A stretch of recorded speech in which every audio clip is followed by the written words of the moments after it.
जो एक छवि खराब हुई थी, उस छवि से उभारने का एक प्रयास भी हुआ।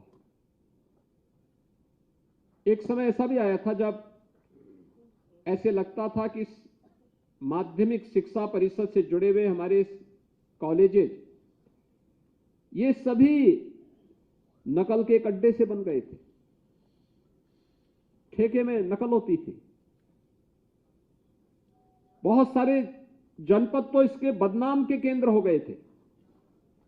लेकिन आज हम कह सकते हैं कि इसमें जो पिछले 6 वर्ष के अंदर सुधार हुआ, उसमें से गत वर्ष माध्यमिक शिक्षा परिषद के द्वारा संपन्न हुई हाई स्कूल और इंटरमीडिएट बोर्ड की परीक्षा एक नजीर भी बनी।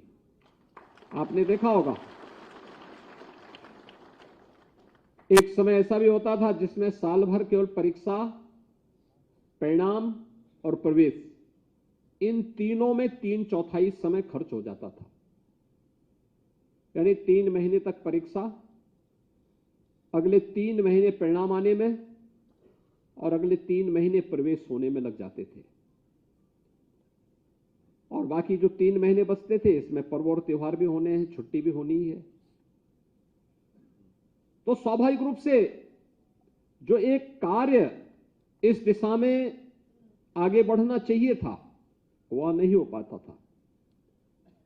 ये पहली बार हुआ है और मुझे लगता है कि पूरे देश के लिए नजीर भी बना कि 14 से 15 दिन के अंदर परीक्षा, माध्यमिक शिक्षा के 56 लाख विद्यार्थियों की परीक्षाओं को संपन्न कराना और अगले 14 दिन के अंदर परिणाम लाना, यह माध्यमिक शिक्षा ने गत वर्ष करके दिखाया। नकल विहीन परीक्षा होगी, यह भी करके दिखाया।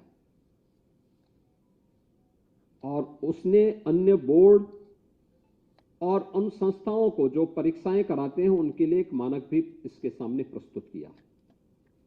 अगर 56 लाख विद्यार्थियों की परीक्षा एक तय समय सीमा के अंदर संपन्न की जा सकती है, कोई कारण नहीं कि हम शिक्षा की गुणवत्ता को बनाए रखते हुए अन्य जो भी सुधारात्मक कदम उठाए जाने हैं, इनको भी हम समयबद्ध तरीके से आगे न बढ़ा सकें। अवश्य किया जा सकता है।